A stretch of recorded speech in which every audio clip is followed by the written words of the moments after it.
No vocabulary in this one. So we have one equation that we're given. We can't replace with just one equation. There's got to be something else we're missing. So there's a couple things we usually look for when we're stuck with these vocab proofs. They don't have to tell you that it's a linear pair, which, you know what, we have some linear pairs up there, but not any ways to name any of them. So we'd have to like give letters to the different, and put some points on there. So maybe it's not that we're going to look for a linear pair. What else do we have in the picture? Maybe you notice we have some vertical angles. They don't have to tell us what vertical angles are. We know what vertical angles are, and we have to be able to recognize them. 3 and 4 are vertical angles. Actually, 1 and 2 are also vertical angles.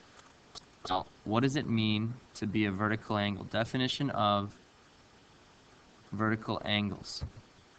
It means they're the same angle but opposite, formed by intersecting lines. We could spout out that exact definition, but what we've discovered is when we know they're vertical angles, by definition, or maybe you need to go to your sheet to see this, you can say their measures are equal. We can say the measure of angle 3 equals the measure of angle 4.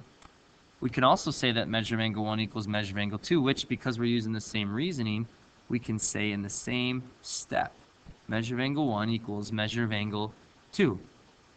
Well, now I have 3 equations. We didn't really get that vocab word out there other than just knowing or being able to recognize that in our picture, but I now have enough equations that I can at least try to replace something, fit it together.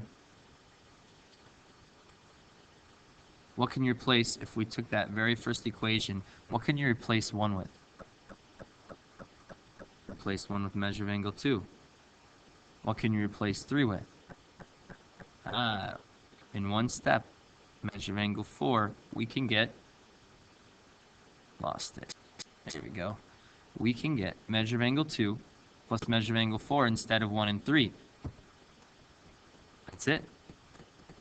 Maybe not as hard as you thought it would be. Ended up being a really short one.